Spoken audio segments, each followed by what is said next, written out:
You ever heard the name Jennifer Schuett? Yes. Did you ever have occasion to come in contact with her? Yes. Tell me about that. No. This suspect has been on the run for 19 years, but in 15 seconds, he's gonna lose control for the first time. There's two sides to every story. There is no other side to the story. If you were to see her, I think you would be extremely proud of her. I really do. She's alive. She's alive. She's alive. Let me tell you, she's alive.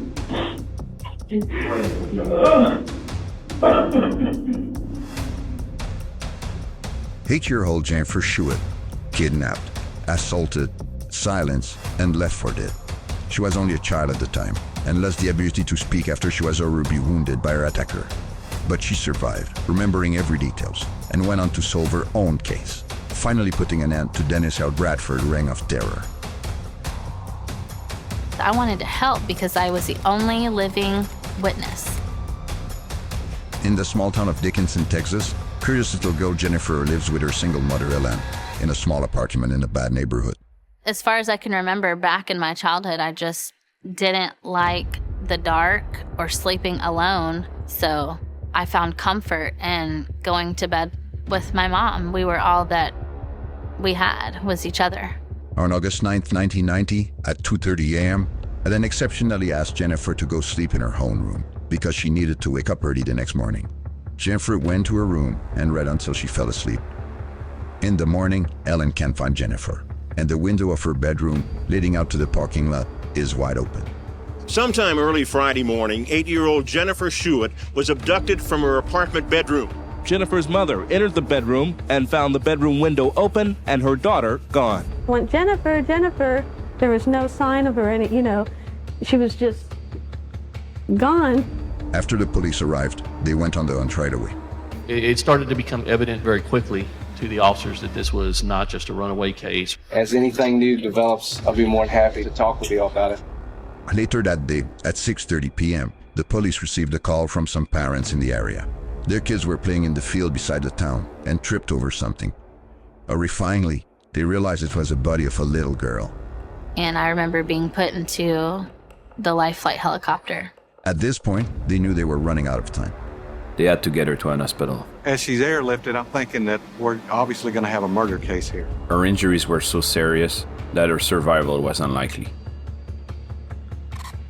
Jennifer's condition was grave. Her throat had been cut from ear to ear. We felt that she probably would have been sexually assaulted. And really then, at 8 years old, you don't really understand what rape means. She was in such an horrific state that it barred her mother from entering the room. And you could see, that she was very fearful. Inexplicably, her attacker missed all major arteries in her neck. It was big news in the tiny town of Dickinson, Texas. Jennifer's mother was frantic. It's just been us two together. We completed her surgery. Her airway is stable. When Jennifer regained consciousness after the surgery, her behavior suddenly changed. I was kind of a hard patient to deal with because I had a lot of male doctors and I was scared of males. The Dickinson Police Department dispatched a whole squad to serve her room in the hospital. With this, plus all the male doctors and staff, Jennifer ended up in a constant state of panic. Everyone was a suspect in my book. One weird detail at the time was her distrust of any and all police officers. But this fact would end up making much more sense once Jennifer started to share her side of the story. With Jennifer, we knew that we had a survivor that couldn't speak. The challenges were to extract information from her. Now, we're talking about an 8-year-old. Jennifer wasn't able to tell an investigator anything directly, since they had no other choice. They handed her a notebook and some pens and asked her to answer the question in writing. It was mainly me writing notes to my mother, and then she would hand them to the officer outside. She was only 8 years old, but considered very intelligent for her age. She was very detail-oriented in the way she described the events. So after falling asleep in her bedroom, she woke up in the arms of a stranger. He was running with me, carrying me down the sidewalk, and I immediately tried to scream, but he covered my nose and mouth. He whispered to her that he was a police officer and that she needed to calm down. Then they got into a car and he held her on his lap as they drove away. At this point, she knew something was wrong. On one hand, she knew the police were the good guy, but on the other, she has been told to never trust a stranger. As a child, I wanted to believe him, but the part of me that was scared of the dark knew that there was something really wrong here. This tipped the investigator on why she wouldn't trust no males, especially not police officers. I started to realize that I had actually been kidnapped. I was very afraid of what would happen next. To calm her down, the man pulled his car into the local elementary school. There, he said they'd wait until the sun comes up for a mom to come and pick her up. I remember anxiously waiting for those headlights, but they never came. The man was smoking and drinking and offering her candies. A big red flag for anyone familiar with stranger danger or other child safety program teaching school around that time. I remember him saying, "Well, your mom's not coming," and starting up the car. They drove outside of town and pulled up to a field. There, Jennifer started to ask questions. I was a very curious 8-year-old. I was kind of interrogating him. I was wanting him to prove to me that he was a police officer. I wanted to know, where's your gun? Where's your badge? He told me once parts that his gun was in the back seat. So I stood on the front bucket seat of the vehicle to look into the back seat. And this is the moment it happened. Out of respect for Jennifer and the other victims of her attacker, we won't be covering the assault, as it is extremely graphic. When she woke up, she was being dragged by her ankle, naked, in the middle of a field. It's crazy to think that someone that young would know exactly what to do in that type of situation. But she played dead, knowing that it was her only chance of survival. And he dropped my legs. I heard him walk off. He left her for dead, on top of Hannah too. As the sun was coming up, she could hear children playing and ducks barking around in the field. I realized I couldn't scream. I had just enough strength to throw my right hand on top of my neck. And I looked at my hand and it was full of blood. At this point, she was drifting in and out of consciousness, but the fire ants kept biting her and waking her up. And even as death was raking in, she kept reminding herself of all the details she witnessed, thinking that if she survived, she would catch him. I remember saying that he looked greasy and like he may have had a scar or something on his face. I remember writing down that there were beer cans in the car and the brand of cigarettes that he had, just every little detail that I could remember, everything that I thought would help in finding him. By asking him a question while she was in the car, she even got him to tell her his name.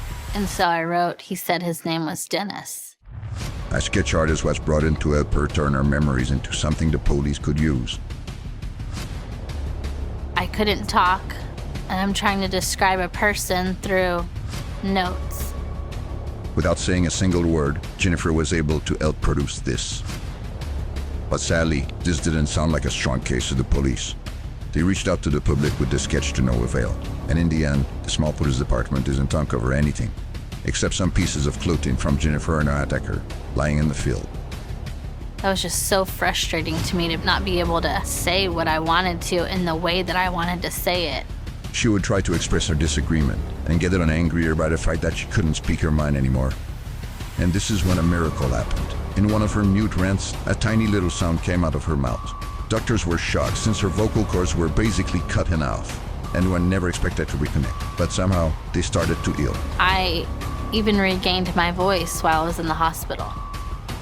I like to say I haven't shut up since. Soon after that, she was discharged from the hospital, went back home, never returned to school the next year.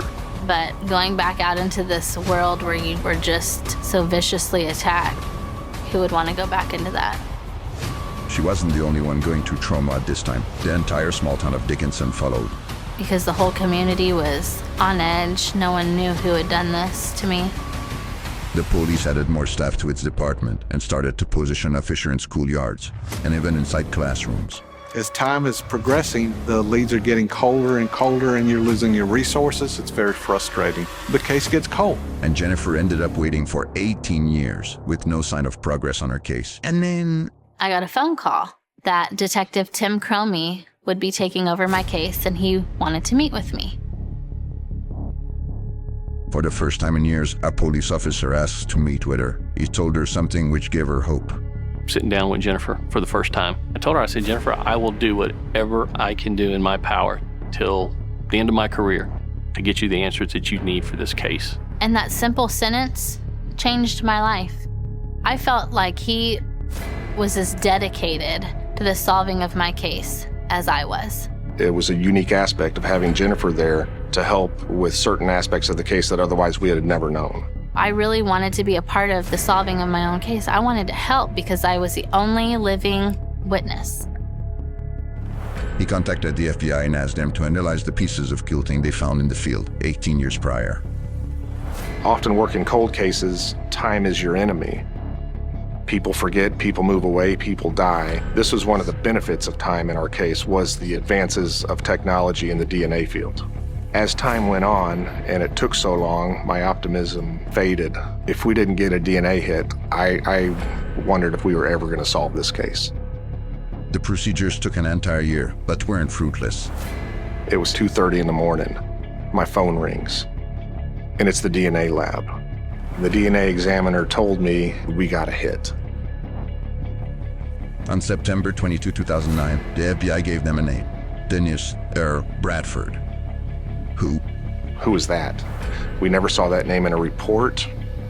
When Tim and I made the connection back to the notes that Jennifer wrote saying his name was Dennis. Jennifer was 8 years old, on pain medication, couldn't speak, and then all these years later, for that to actually be the fact. At that point, it was monumental that this girl was so accurate. He was a 39-year-old man from Arkansas who had just been released from prison for unarmed kidnapping. Only 6 months after Jennifer's abduction, he was arrested for attempting to sexually assault another woman in a bar. 7 years after the first abduction, the man went for another woman, choked her, and pulled a knife to her throat, just like he did to Jennifer. And it was from that sexual assault that his DNA was put into the national database that ultimately matched back to the evidence we submitted. They also received a copy of his driver's license from 1990. As you can see, Jennifer's sketch and the driver's license picture are perfect. It was almost as a drawing a sketch. Based on that driver's license photo, it was that accurate. Soon after, the police got a warrant and arrested Dennis. When they called me that morning and told me that they really arrested this person, Dennis Earl Bradford, it was the most surreal moment of my life.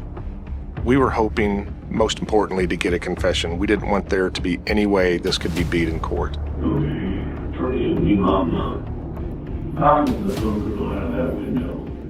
I put her in my car, and she was freaking out. And I told her, please, just don't worry, it'll be all right. I told the little girl that I was a police officer. I pulled off on this little road. And the little girl, she was so scared. I just lost her. I was like a savage animal. Can't force myself to say. I don't know why. I've never known why. Many times I wanted to just end it. I've never had the guts. For the announcement of the capture of Dennis, Jennifer took the stand in front of the media. Above all, I'd like to thank Detective Jim Comey with the Dickinson Police Department and Special Agent Richard Renison with the FBI for all of their hard work and dedication over the last year and a half, and for his promise from day one, never giving up on my case, and for hearing my voice and seeing my determination. She then started to prepare for the trial, in which Dennis would be pleading guilty. Anything to say to Jennifer Schuett, Dennis? So we were like, wow, how great would it be to pick August 10th, 20 years to the day of the attack, and kind of just come full circle and close it out. I remember staying up late, endless nights, trying to perfect my victim impact statement, just trying to perfect what I wanted to say. I had 19 years worth of things to say to this person. But in the end, that trial never happened, because Dennis hung himself in a cell once he was incarcerated. On the day the trial would have taken place, she went to his grave and read her victim impact statement to him. Dennis Bradford, you chose the wrong little 45-pound, 8-year-old girl to try and murder, because for 19 years, I've thought of you every single day and helped in searching for you. In my heart, I knew you were out there. And now I know, listening to my heart all of these years and never giving up on finding you, I was right. She was wondering if this could give her closure of some sort, if he could hear her from beyond. And at that very moment, she was bitten by a fire ant, just like the ones from that day on the field. To her, this was a sign, the final note to her story. Throughout this journey, I've had two main goals, and they were to find the man who kidnapped, sexually assaulted, and attempted to murder me 19 years ago so that he could not hurt anyone else, and to use my voice in telling my story to as many people as I possibly could in hopes that I may encourage other victims of violent crime to stand up and speak out against criminals. Today, I can say very proudly that I have accomplished both of these goals.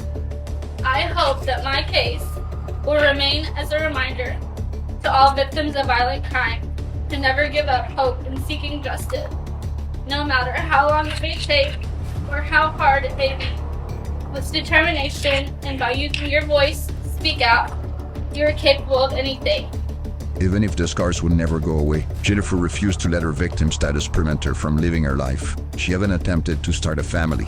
But unfortunately, because of the violent sexual assault she had gone through, she was told it was pretty much impossible for her to conceive a child. But after sharing her story, a doctor came forward to help her. When Jonathan and I found out that we were expecting, we were in complete shock. 2 years later, they had their first daughter, and then a son. It's like, pinch me, who would have thought? They're really my happy ending. Today, she continued to raise her voice as a victim advocate.